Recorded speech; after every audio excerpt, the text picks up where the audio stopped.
Hi there. Thanks for joining me here on Conversations for Yoga Teachers. I'm your host, Karen Fabian, the founder of Bare Bones Yoga and the creator of the Momentum Magic Method, the way to become a confident teacher, one who effortlessly walks around the room, shares clear cues, easily builds sequences, and speaks from your heart, sharing authentically with your students. Here on the podcast, you'll discover new and inspiring ways to share your cues and create your sequences. You'll uncover habits and frameworks all designed to empower you so that you can teach in a way that feels authentic and natural. For some episodes, I'll have a guest, and other episodes I'll share with you on my own, and in each one, you'll always get action steps and takeaways you can apply right away to your teaching. In addition to the podcast, follow me on Instagram and TikTok for daily videos. You'll see a link on both of my profiles, my Stan Store link. Click it and unlock ways you can get the support you need to be the teacher of your dreams. You'll find links to the podcast, my free ebook, and other resources to help you be the best teacher you can be. You'll also find the link to my signature program, the Yoga Anatomy Blueprint Learning Program, and you can see if you qualify to enroll. So with that, let's get on with today's show. Hi there. Welcome to Conversations for Yoga Teachers. I'm your host, Karen Fabian, and this is episode 336. I'm recording this intro on February 13th, and this is a very recent conversation I had with a guest, and I'm going to tell you about him in a moment. This is going live on February 17th, 2025. So you may be listening on or around that date, or maybe way off in the future. That's one of the beauties of podcasting. So I want to just give you a couple of things to keep in mind before I launch into the introduction for today's guest. The first thing, so I'm just going to get right into it. The first thing is I've gotten a couple of questions these days about the ebook I have, which is linked off of my Instagram. Like, what is it? What can I get if I read it? What can I get out of it? And so I wanted to just, number one, tell you a little bit about it. And number two, link it for you right in the show notes. This past summer, so July of 2024, I decided to spend some time pulling together all of my teaching lessons from a method standpoint around 4 specific areas: how to share clear cues, how to easily build a sequence, how to understand anatomy, and how to build a more confident mindset. So you can think of those 4 things as pillars. And I wrote an ebook that goes through each pillar. So when you get this free ebook, which is about 40 pages long, it's really a mini lesson book on how to be more confident as a yoga teacher. So that's all I'm going to say for now, just to give you the primer as to the value you would get from reading it. I'll include the link in the show notes, and it's also linked off my Instagram, which is Bare Bones Yoga. The other thing I wanted to let you know is you can watch this interview on my YouTube channel. And if you do watch it, please leave a comment, even just to say hi. That will help generate more views of the show and will allow us to get the messaging out that we share on this particular episode. And the last thing I wanted to say before I go into the intro of today's guest is don't forget about my new monthly membership. And of course, I know you have a lot on your mind, so I'm going to frame it from the point of view of what do you get when you join the Yoga Teacher Confidence Club. What you get is really the fastest way to build your confidence around cueing and sequencing. You'll also learn some of the anatomy, although I really reserve most of that when I work with teachers one-on-one, because that's the best way for teachers to learn anatomy, not in a group, but in a one-on-one program. And that's what I offer in my signature program. But back in December of 2024, I decided to offer something really inexpensive, just $29 a month, a way for teachers to get together on a weekly basis to allow me to share some lessons in cueing, sequencing, and anatomy, and how to feel more confident when you're teaching. And so we've had, at this point, about 7 or 8 workshops. We've done them every week.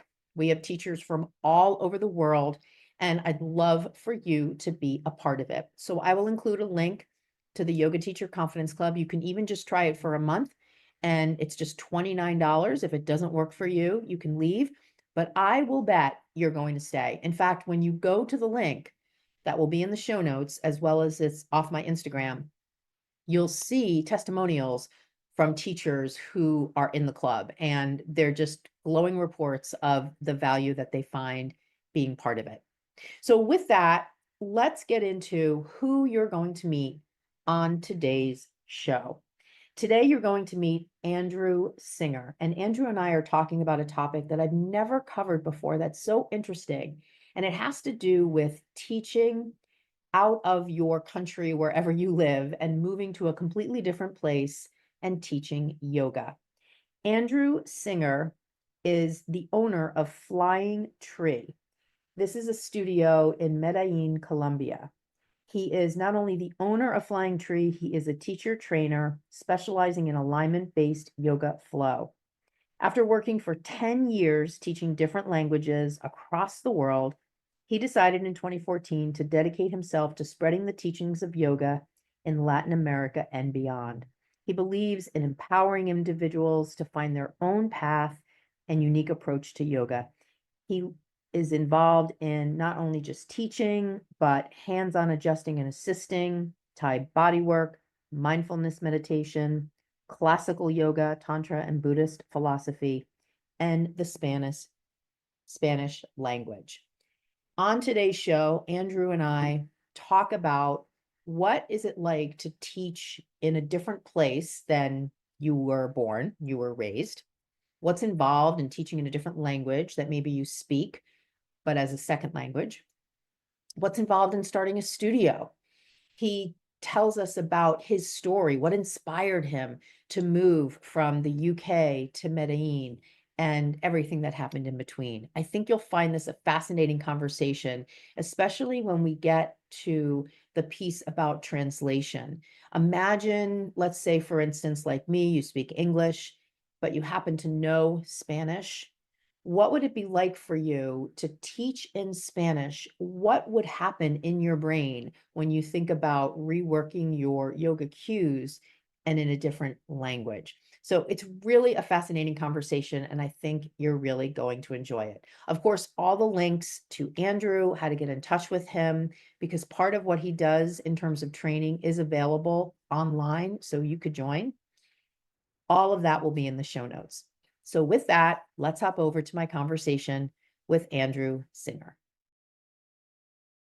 Hi, Karen. How are you this afternoon? How are you? I'm very well, thank you. Can you hear me and see me okay? I can. Great to meet you. Perfect. The same to you. Thanks ever so much for taking the time this afternoon. Of course. Of course. Yeah. Just remind me, I'm at 3 o'clock Eastern. What time is it in Colombia? It's the same. Ah, okay. For some reason, I thought it would be different, but I haven't checked my time zone charts We're before all hopping. good. Yeah.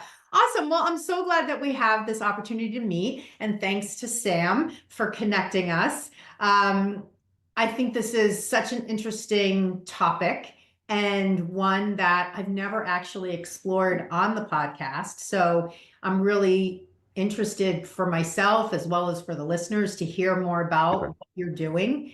And the different aspects as I was prepping for the episode, just looking at some of the different aspects of what to consider when you, and I don't want to steal the topic yet, I want you to actually share it, do what you're doing. So maybe a good place for us to start is just share a little bit about what you do, how you work with people, and maybe a little bit of the personal story that got you where you are.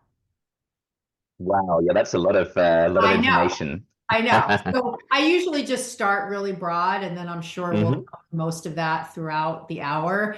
So feel free to just take it wherever you'd like. Great. Well, just very, very briefly, my name is Andrew. I run an international yoga community here in the city of Medellin in Colombia. We cater both to the local population, teaching classes and teacher trainings in Spanish, but we also cater a lot to the international community as well, doing both 200 and 300-hour teacher training programs, as well as internships programs and Spanish languages courses for yoga teachers as well. So I think the story of kind of how we got there is really a story of sort of how my yoga journey kind of grew organically over the years. So perhaps I'll start just by talking a little bit about that, and then we'll take things from there. From the moment that I graduated, I've been teaching languages around the world. I actually started with Latin and ancient Greek, which is a pretty unusual combination of languages, but those brought me out to the United States, where I worked for a couple of years in a liberal arts college, which was really, really fun. But it was sort of my first, adult job, as it were. And I started to go through, a lot of things that adults go through with the stresses and pressures of work, with being so far from my family, with, a relationship that was really important to me ending at the time. And so I wanted to do something that would just completely surprise myself, just something totally different. And, all of the time that I was in college, I was thinking, I'm never going to take a yoga class. Those people are really, really weird. And I still think yoga people are weird. I'm just one of them myself right now, right? So yeah, that's where I went along to my first yoga class. It was in this beautiful little log cabin in the middle of the mountains, with like a fireplace in the middle, and it was just really idyllic. And that gave me my first taste of doing yoga, which was something that really stayed with me throughout the different years as I've traveled around the world. A couple of years later, I found myself in Spain, where I really developed my yoga practice. I did, all kinds of different styles of yoga, from power yoga to hot yoga to even some acro yoga as well, which was kind of literally turned me upside down. And at some point, I decided, well, I'm teaching all of these languages, and now I want to add yoga to that picture as well. And so that's where I took my first teacher training program. And because I had, a pretty decent grasp of Spanish by that point, and I'd met many people from Colombia and from Venezuela, and they'd said to me, hey, if you're really looking for a place to start a new community, have you ever considered the city of Medellin? And I, of course, had never heard of Medellin in my life before. I really knew very, very little about Colombia, but I thought, well, I'm an adventurous kind of person, so I'm just going to book a flight out there and see what's to be seen. And so in 2015, that's where I arrived out here in Medellin. And at that time, there was almost no yoga here at all. It was still something really on the fringes. Maybe some people who are more kind of international in one side of the city had maybe tried it, but most other Colombians had never really heard of yoga. They were a bit suspicious of what it might be. And so I just began collaborating with different yoga projects around the city before eventually opening up Flying Tree Yoga Studio, which is where I find myself still today, running all of these different yoga initiatives.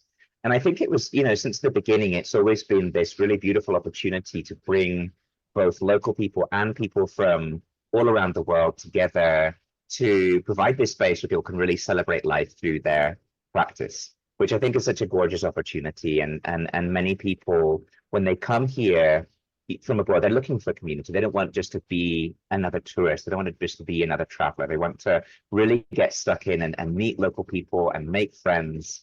And I think that the yoga studio is a really, really great way for people to do that as well. So in a nutshell, that's kind of how our program got started. Wow, that's so interesting. Do you consider yourself the kind of person who travel comes easy, going into unique situations comes easy for you? Because it sounds like you picked probably one of the most challenging things, just just in the abstract of the idea of going to a place that never has yoga. Is that part of sort of the kind of person you are, do you think? I guess so. I mean, I've always been fascinated by travel. I remember even when I was a little boy, we went to an island called Rhodes, it's a Greek island, but it's off the coast of Turkey. And I just remember one day there, wandering outside the accommodations that we were staying in and wandering down the street with my parents and just being fascinated by how different everything looked, how different the smells were, the taste of the food. And I think, right from that really early age of, 6 or 7 years old, there was just this interest in being in other parts of the world that was, sort of born in me. And moving out to the United States and working there as one of my first jobs as well, I think radically sort of changed my perceptions of who I was and what I could do, and really kind of opened up the possibilities. And I didn't really want to go back to this kind of small, rainy island where I was born in, and I really just wanted to continue indulging my curiosity and moving around the world. And I think that if you're the kind of person who is adventurous and likes to meet people, I think you can really get stuck into many different places around the world and find really beautiful and unique communities there for sure. Now, I hear an accent in your voice. I don't want to assume. I read a little bit, obviously, about your bio. Tell us where you're from originally. Yeah, so I was born near London in the United Kingdom. So I spent sort of the first half of my life in the UK, which, I still love it, even if I don't want to live there anymore.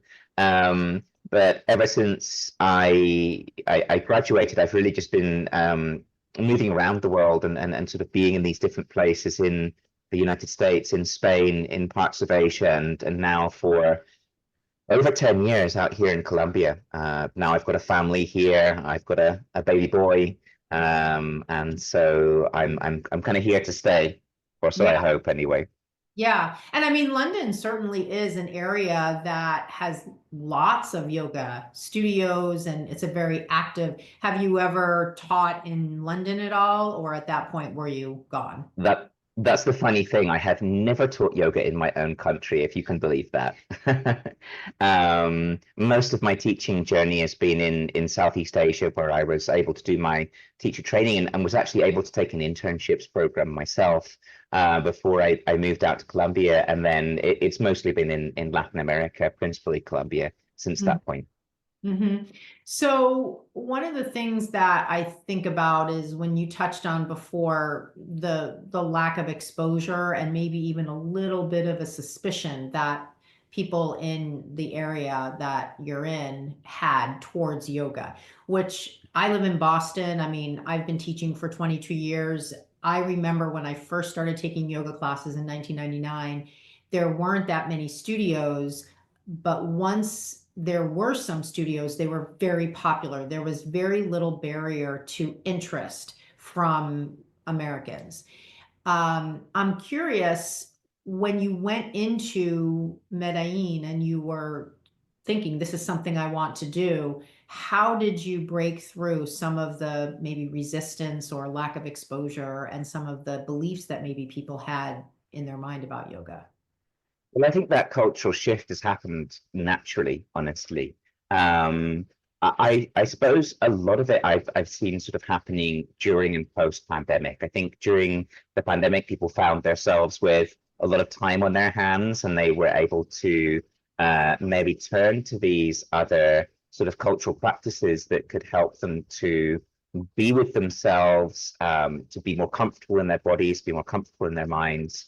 And since the pandemic has finished, it's been really incredible to see all kinds of health and wellness services, doctors, therapists, have been recommending yoga to their clients, their patients as a really excellent sort of complementary practice. But not just that, you see all of these companies that are now beginning to value the health and well-being, for example, of their employees.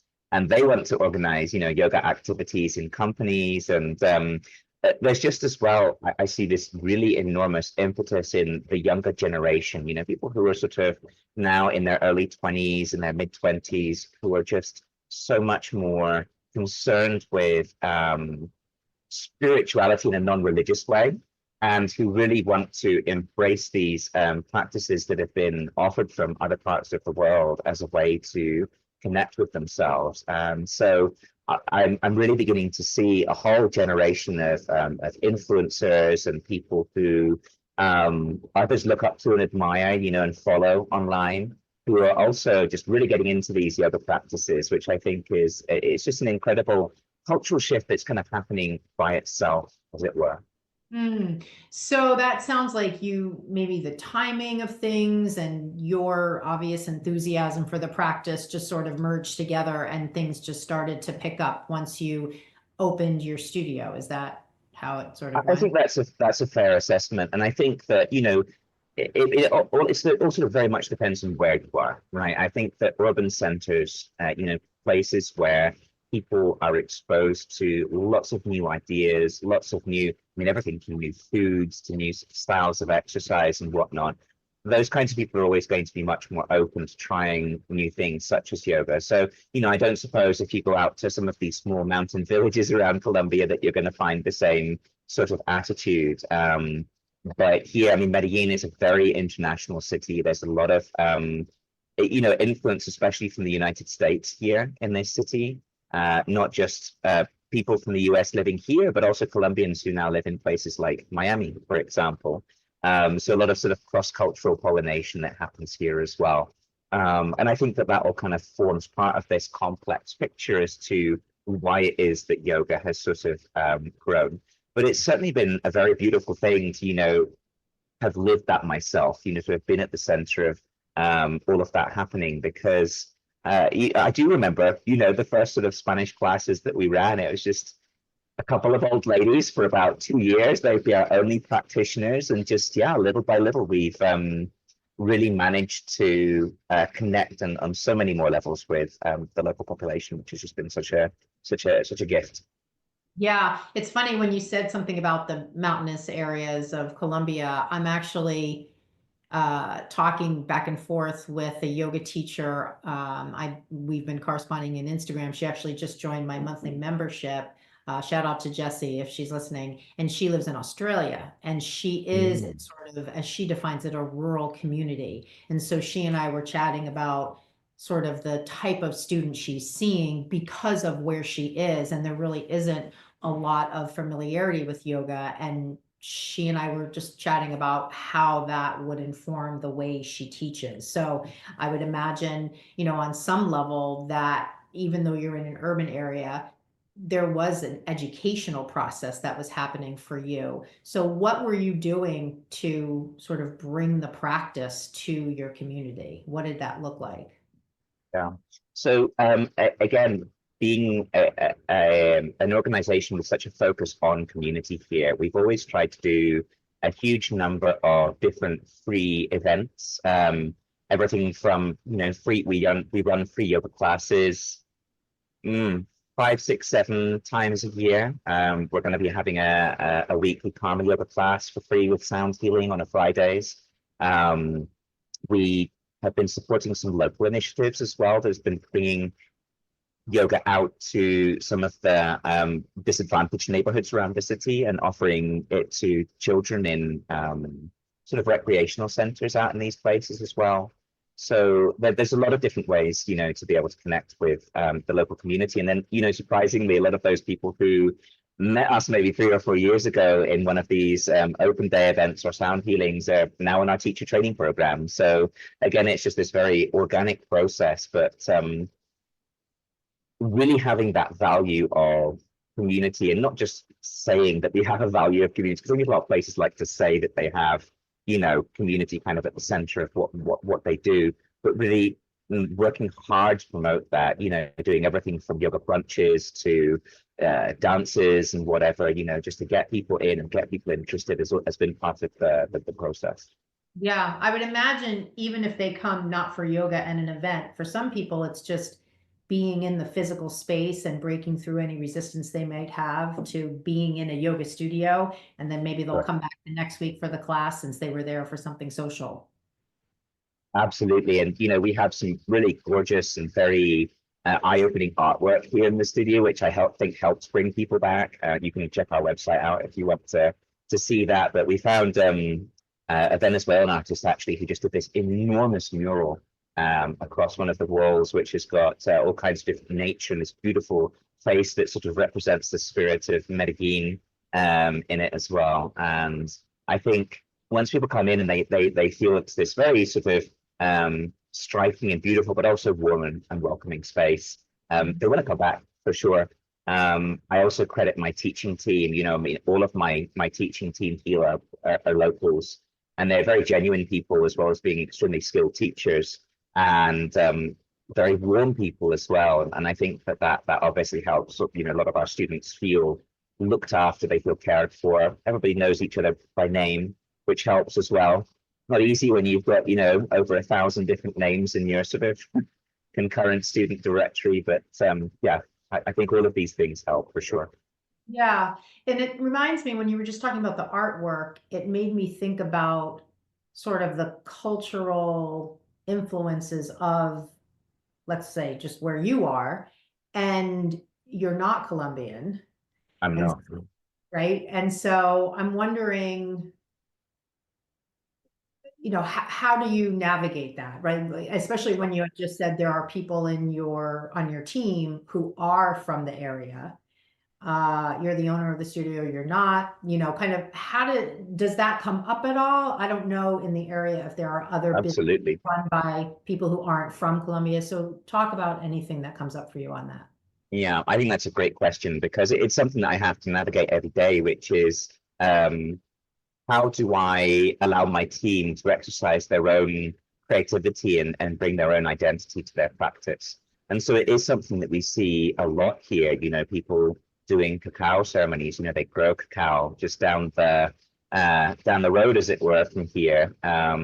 People offering all kinds of elements of their sort of ancestral spiritual practices here. I mean, there's a huge spiritual tradition in Colombia as well. That's a lot of people know it as being connected to ayahuasca, and as they call it, yahe out here.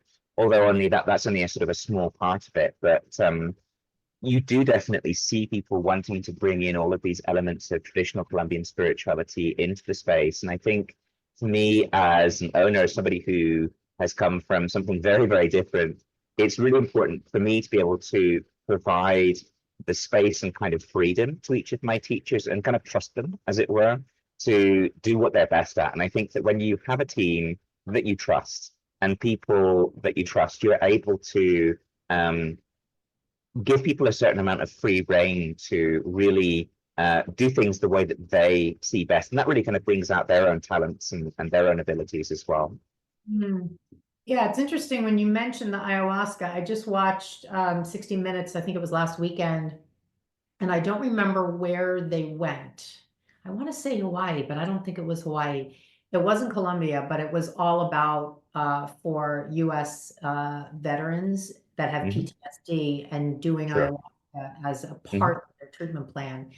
And it was Mexico. And in the retreat center where they were doing it, there was a lot of, I think, probably Toltec type medicine men and women that were part of the ceremonies. And there was a lot of things that I didn't necessarily understand, but I could recognize from the story were ancient healing practices, separate from and part of the actual administration of the ayahuasca. So when you mention that in regards to Colombia, I'm curious, especially for the listener, especially for the US listener who could have a particular perception of Colombia. Tell us a little bit about Medellin. What is it like to live there? I mean, you're from the UK, which is about Guinness beer and shepherd's pie and, going to the pub and going to the theater and all. I imagine it's very different, and I'm not exactly sure how. Tell us what you love about it and what it's like to live there. Yeah. So I think the first thing to mention is that Medellin is a very international city. It's very beautiful. We're about 3,000 feet here in the middle of the Andes Mountains. And it's an extremely green city as well. It's known as the City of Eternal Spring. So we get this beautiful sort of year-round climate that's between sort of 20 and 30 degrees centigrade.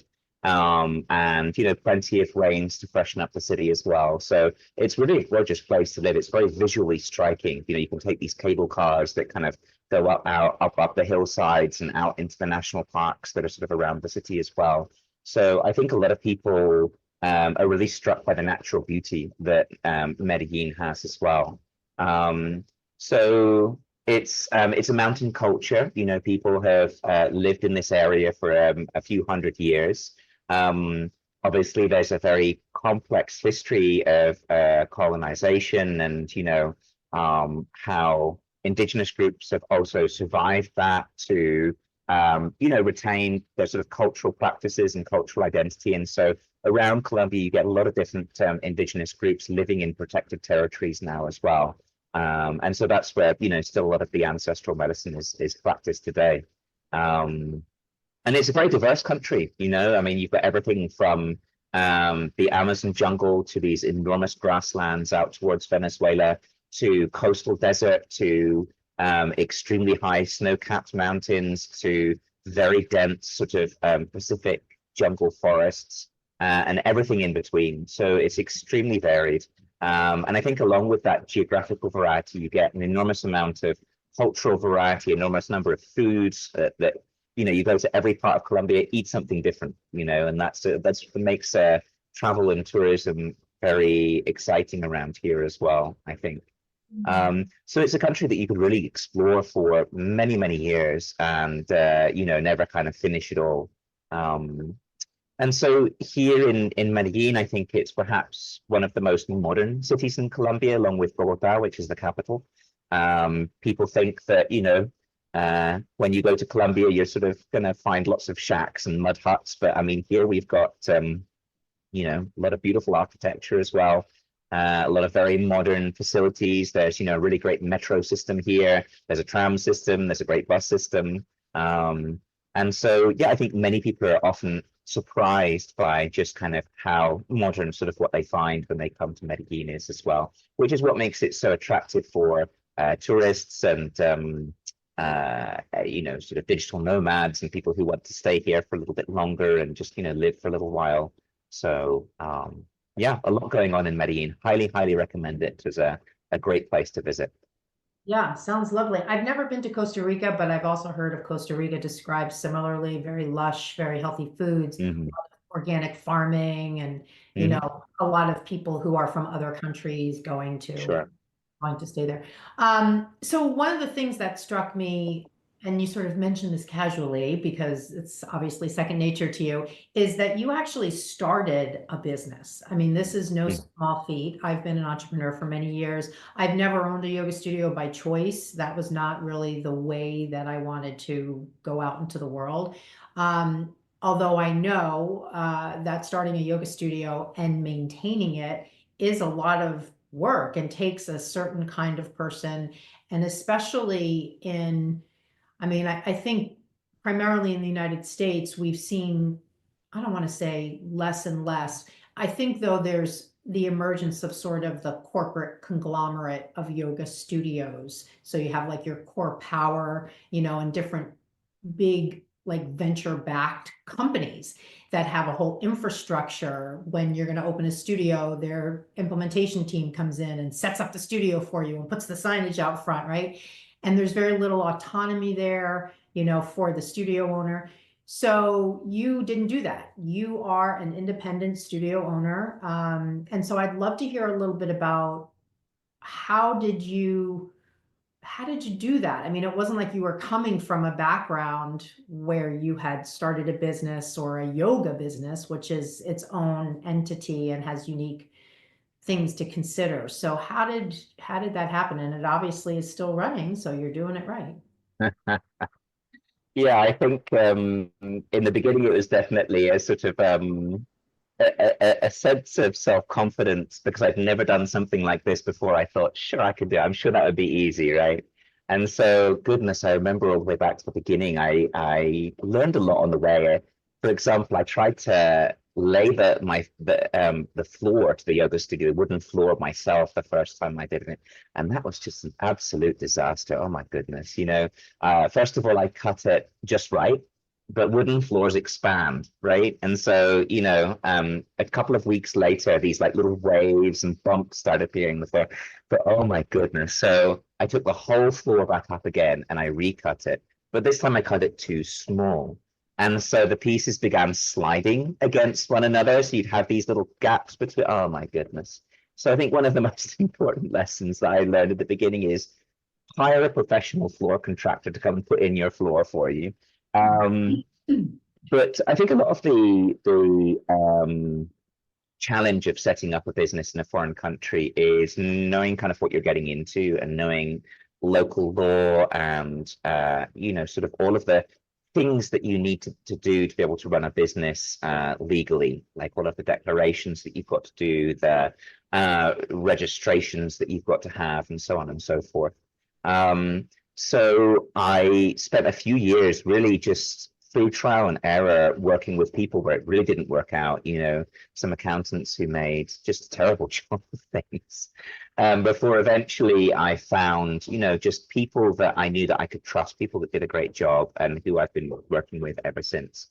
Speaking the local language is an absolute must. I think trying to do all of this through an interpreter would have just been completely overwhelming. So being able to communicate with people fluently was certainly a huge part of that, I think. And then a lot of it has just been a huge amount of trial and error and figuring out how to do things along the way and kind of learning lessons the hard way often, I feel.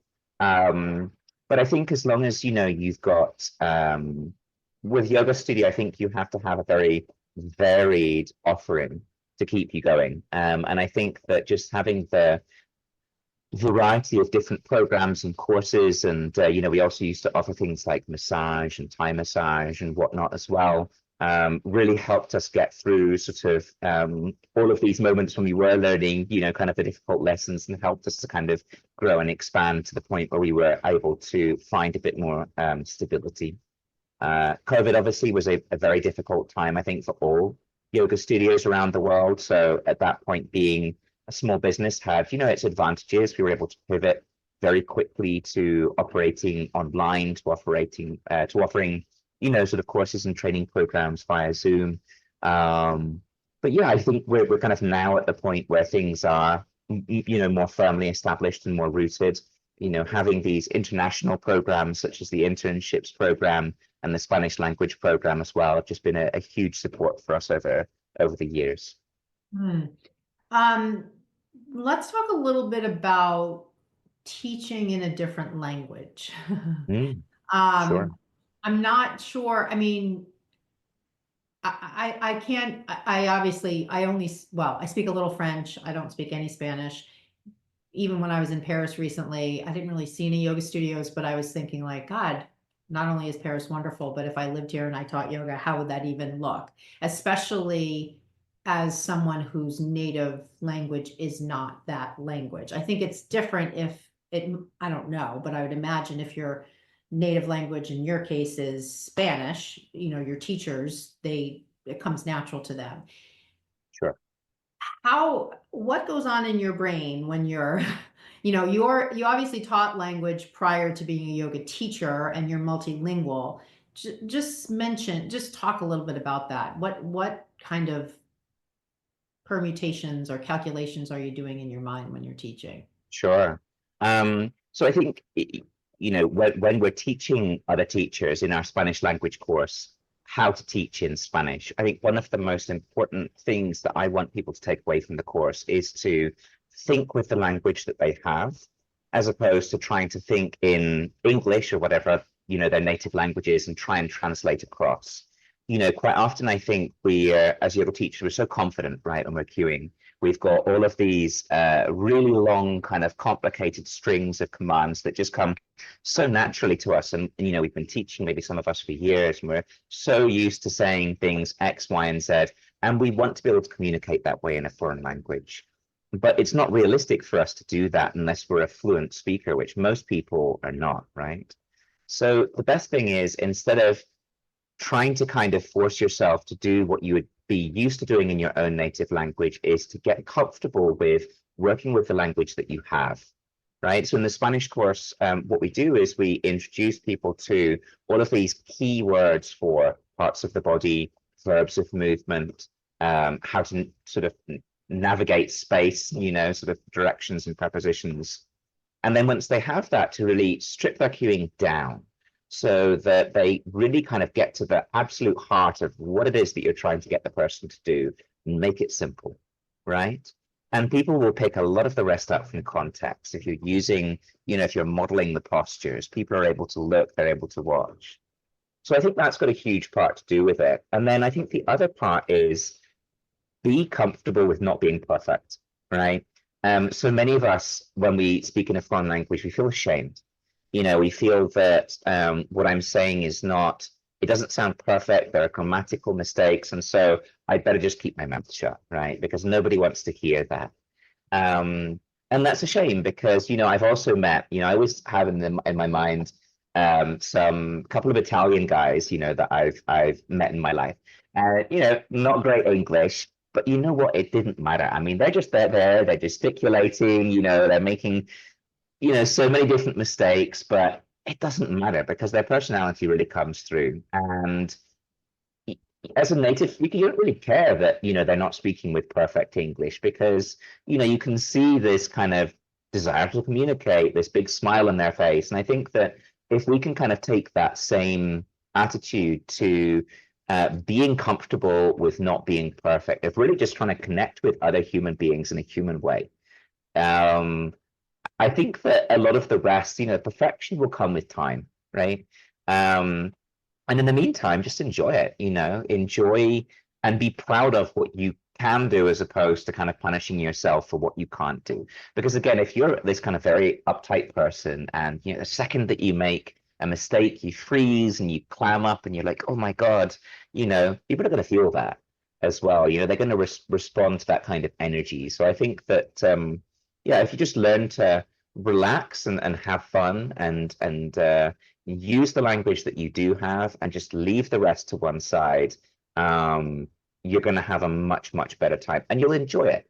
And I think through enjoying the language that we use, we end up using it a lot more, as opposed to finding it this kind of painful chore, which we kind of feel that we ought to do, then we're just not going to do it. We're not going to come back to it enough to see those kind of big improvements.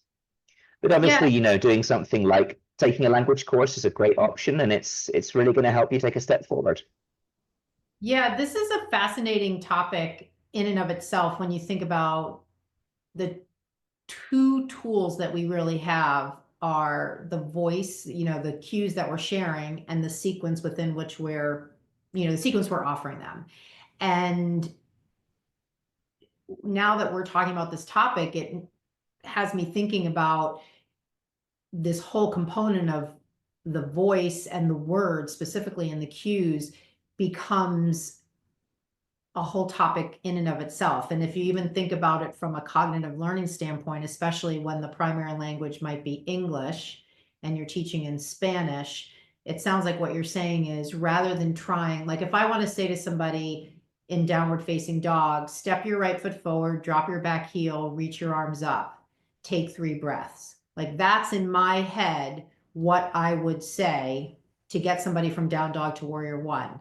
So if I could say that in Spanish, I would be thinking, how do I say step your right foot forward in Spanish?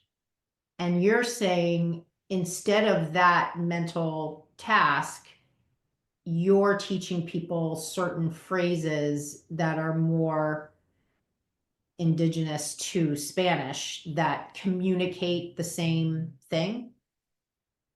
Sure. I mean, that's one aspect of it for sure. I mean, I think we obviously do teach all of the fundamentals, those parts of the body, which, are just very helpful to know, certain verbs of motion that are very helpful to know. But of course, there's always going to be a difference between 2 languages. And, the word reach, for example, is a really great, example of where people get stuck. Because when we talk about reaching in yoga in English, reach the arms up, for example. And people think, okay, well, I'll look on my Google Translate and I'll find the verb reach and it's alcanzar. in Spanish, but you can't use that word in the same way in Spanish as you can in English, because alcanzar means to actually reach and grab something, right? So you can't say reach your hands overhead, because people will be saying, well, what am I reaching for over there? What am I supposed to be, trying to grab a hold of? And so that's an example of where, for sure, it's important to kind of know those distinctions between the two languages. But I mean, that's something that we do when we teach the Spanish language course for yoga teachers here. We do try to look at some of those common traps that people fall into with, false friends between the two languages, or words that do work or that don't work. But above all, I think it's really just about learning to simplify, learning to let go of this need to be ultra technical and to try and get every last little detail down there. Technicality can come with time, right? You can learn to be technical in another language, but before you do that, before you run, you have to learn how to walk. And so beginning to, get those basic phrases down, like how do we say to step a foot between the hands? Okay, well, let's take a verb, let's take an object, the foot, let's take a direction, and done. That's a cue. That's enough, right? And then lift the torso. That's another cue. Finished. Stretch your arms. That's another cue. Finished. And I think for most people, it's so much more accessible to be able to teach in that kind of way. And then as they really integrate those more basic cues into their minds, then they can begin to add that technical detail on top. Yeah, I mean, I think in my work with yoga teachers in my program, I use a lot of the same suggestions as yourself, which is another kind of interesting thing. Like the idea of simplifying is such an important concept that I teach, because teachers often come to me with so much they're trying to shove into the 3 to 5 seconds that they have to, let's say, get somebody from down dog to warrior one. And so it's interesting to me that a lot of what you're teaching is similar to what I'm teaching, even though part of the reason for your approach is connected to the language component of it for someone whose native language is not Spanish. So that's kind of interesting. Well, it's true, and just to jump in there, I mean, in our 200 and 300 hour courses, I also teach, the importance of simplicity, because we live in such an information heavy age, right? We're being constantly bombarded with so much stuff, by WhatsApps and emails and text messages and news items and God knows what else, that a lot of people, when they come into a yoga studio, what they need to do is to switch off. They don't need to be bombarded with a whole bunch of technicality. And then there's also the question of, how much technicality are people actually going to understand as well? If you talk about, fitting the head of your femur into its socket, I mean, to a lot of people, they're like, okay, that sounds lovely, but how on earth do I do that? Do you know what I mean? So I think that as yoga teachers, we need to learn what's important to say, but also learn how to say it in a way that is accessible and understandable to our students, so that, even though we're learning things like advanced anatomical concepts, we can't expect people to know what the ischial tuberosity of the pelvis is. We need to be able to say that in such a way that people are going to understand and be able to relate to. Yeah, and that brings up another question I was thinking when you were talking, because I teach anatomy to teachers, and I'm obviously doing it in English. I'm curious, like, let's say ischial tuberosities, i.e. sitting bones. If I were teaching about the anatomy of the pelvis in Spanish, would I be saying ischial tuberosities, or is there a translation or quadriceps or concentric contraction or rib cage, or, are there translations for that? Sure. Yeah. I mean, interesting, because I also teach teacher trainings in Spanish, and I handle the anatomy component. And so I had the very challenging task of, finding out all of this information as I had to go and sort of translate my 100-page presentation or whatever it was across into another language. And one of the things that I found was, because so much of the language that we use for anatomy comes from Latin, that actually it's quite similar when we're talking about things like sort of muscles and bones and attachments and whatever. A lot of that is actually quite similar between the two languages, or you can see some kind of similarity between the two words. yeah, I mean, for other things, for sure, you've got to learn, if you're talking about the rotator cuff, you've just got to learn what, that what that phrase is in Spanish, and that's just a question of spending the time. But the nice thing is that when I have sort of more fluent Spanish speakers joining us for the Spanish course out here, I can, share that presentation with them and say, if you want to really get stuck into anatomy in a foreign language, take a couple of hours looking through this. Mm. So yeah. Wow, that's amazing. So it sounds like in your studio, between the Spanish language course, the 200-hour, the 300-hour, the classes, the live events, The internships program. yeah, what is the internships program? Well, I think one of the experiences that I had when I first graduated from my original 200 hours out in Thailand is that I was very lucky to be offered an internships out in Bali in this lovely place called the Bali Silent Retreat. And it was a month of teaching classes, and it just really gave me this opportunity to, first of all, figure out what all of this information that I've been given in my 200-hour meant to me. Because quite often, especially if in these intensive month-long courses, we're sort of fed all of this information, handed a certificate, patted on the back, and then sort of pushed out the front door, as it were. And it takes time to absorb that. And I also wanted to take that time to answer the question, you know, do I want to be a yoga teacher? Is this something that's worth pursuing in my life? And if so, who do I want to be? What is my message? What is my identity? And so that month really gave me the opportunity to sort of reflect on a lot of these questions, and also just teach a whole bunch as well, right? Begin to figure out, what do I do with sequencing? How do I make a sequence that people are going to enjoy? And so when we opened up Flying Tree, we really wanted to give people that same opportunity, that opportunity to come into a space where they could be supported by experienced yoga teachers, people who've been teaching for a decade or more, who can guide them, if they need help with sequencing, to create a sequence, to come to their classes, to take their classes as a student, and then to give them kind and constructive feedback. So first of all, highlighting all of those things that are going really well, right? I think people have a tendency to want to beat themselves up after teaching their classes. So many of my interns, so many of the students that I've worked with have sat down after the class and I've said, okay, so name me a couple of things that went really well in class. And they immediately start talking about what went wrong. And you have to stop people and say, no, no, no. Tell me what went right first, because you did a great job here and you did a great job there. And you need to recognize that. Because if you don't have fun teaching, you're not going to be doing it for very long, right? So really helping people to recognize how they're good. And then, of course, during the conversations that we have, naturally things will come up as well where, the refinements that we could make, things that didn't go so well, suggestions that we can make for next time. And so by giving people the opportunity to teach meditations and breathing sessions and yoga classes and little workshops and whatnot over the course of the month, we can really help people, find that sense of self-confidence, find that identity, of who it is that they are, and really give them that sense of drive and self-confidence so that when they finish the other side of the internship program, they can come out into the world and say, okay, now I'm ready. Now I'm ready to take the next steps of my journey. I know who I am. I've taught some classes that have been well received. I know these sequences have worked. And to have just that kind of sense of direction and purpose. So I'm just watching the clock, and as we sort of wrap this up, I was just Please.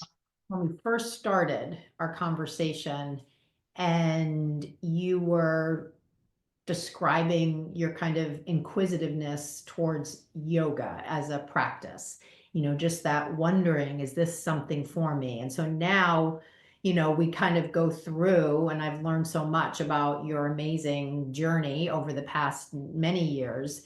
And you really just have completely embraced it in a very unique way, in large part because you're in a place that's very different from where you were born and grew up. And so I'm curious, like, number one, when you look back at that person you were before, what do you think drove you through all of these ups and downs and bumps in the road and things you needed to do? What was really the driving force? Yeah, I think I find it very curious sometimes when people say, "Oh, if you have a passion or a hobby, don't make it into your job because, you'll end up treating your hobby as a work and you won't enjoy it anymore." And I feel very differently about that. I absolutely love what I do. I love the message of yoga. I love what it's brought to my life. It's endlessly fascinating. There's so much to explore in the world of yoga, be it the philosophy or the anatomy or wherever it is that you want to spend your time sort of going down these rabbit holes. And I think that if it weren't for my passion and my curiosity and my belief in the power of what I'm teaching, the yoga itself, I probably wouldn't have made it this far, right? So I think for me, it's always been about the yoga and for sure, administration and dealing with legal issues and dealing with, accounts and all that kind of stuff. It's stressful. There's no kind of two ways around it. And I think any business owner would agree that, running your own business is not for everyone and it's not for the faint-hearted. Um, but I think that if you really enjoy what it is that you're doing, then that is something that will carry you through those good times and those bad times and will kind of give you the energy. When I wake up on a Monday morning, I feel motivated to get out there and continue talking about yoga and sharing yoga and teaching yoga, no matter sort of whether I've got other sort of administrative tasks pending or whatever else is going on. So I think Yeah. that would be my answer.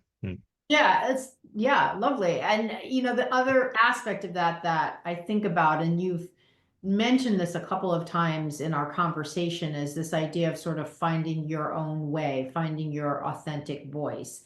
And so I'm curious how that feels to you, being someone who's taken on this teaching in a different place, right? I mean, I think about if my authentic way is as an American, I mean, this gets to my identity. Like, do I look at myself as an American person who speaks English? And if I were to Sure. move to Paris, which I would love to do, and be an American person living in Paris teaching yoga, how, I don't know, I've never thought about until I, met you. How would that change at all my identity of how I viewed myself being a yoga teacher in a different place? Would that be another variable kind of in there? So I don't know what Sure.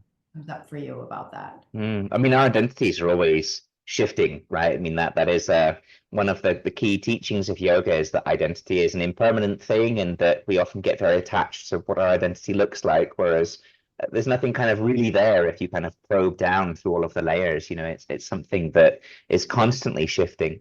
So for sure, if you found yourself in Paris, being an American yoga teacher, sharing, that would be another side to your identity, and that would be a way in which you sort of um, would change. But I think, part of what yoga tries to teach us, is this concept of anicca, the idea of constant change, is that, we need to embrace that aspect of human life, right? Which is to be constantly sort of being okay with these sort of shifting sands of identity. So I don't know if that answered your question, but that's No, yeah. it's such an interesting conversation to have, this idea of identity in general, and then sort of layering it into finding our authentic way of teaching in an authentic voice and adding in this other layer of unique experience because we have a love of a different place and we're using that language as a way to make it accessible to people. It's kind of a fascinating topic that until we met I never actually thought of that angle. Mm. So the last thing I'd love to hear about is, here we are at the beginning of 2025. What do you have on tap for this year for the studio? What's your thought as you look ahead for the rest of the year?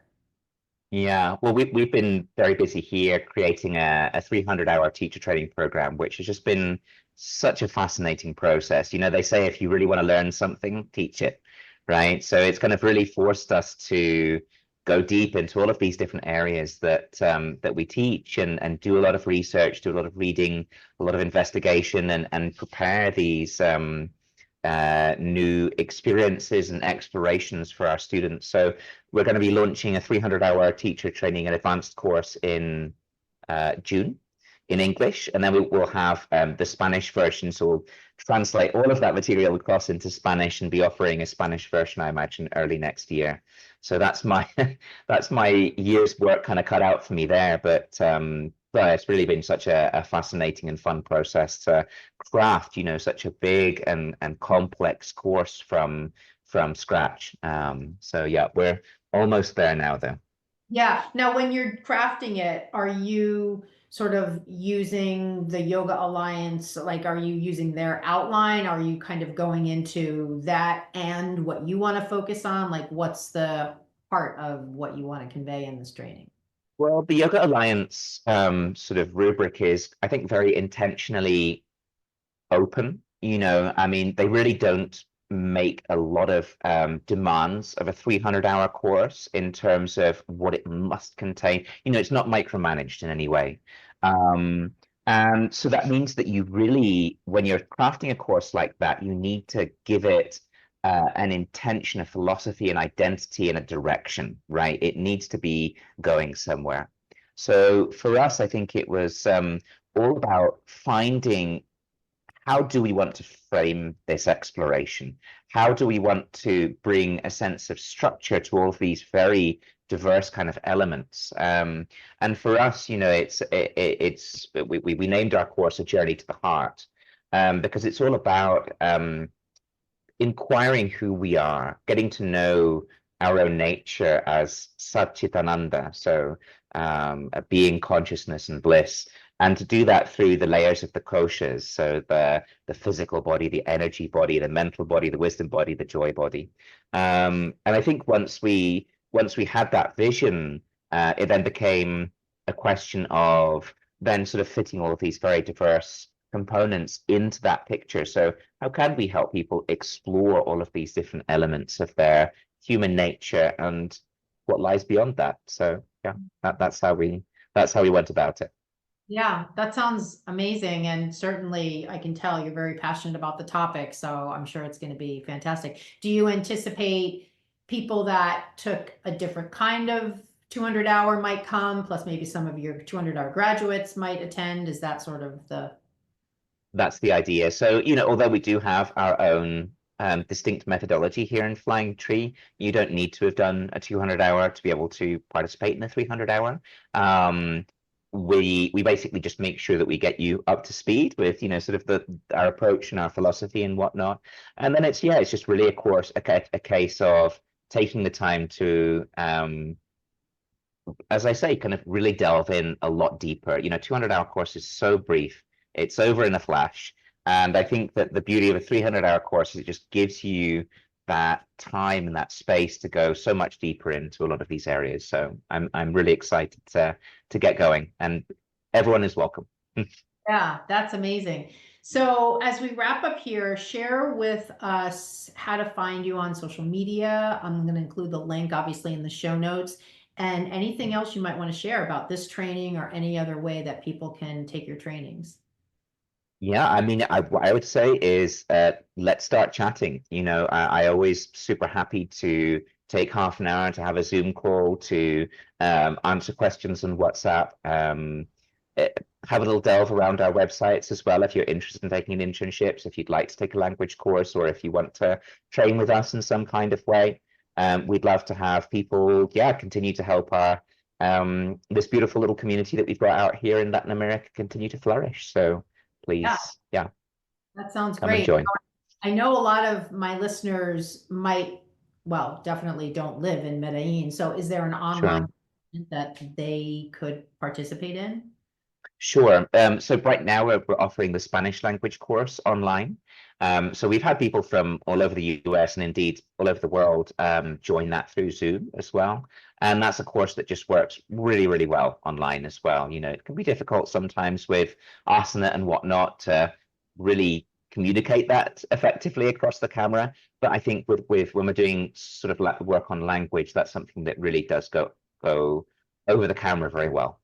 That's great. That's great. So again, for people, for you listening, all the links to your website program that has the programs, your social media, you're on Instagram. Remind me the handle.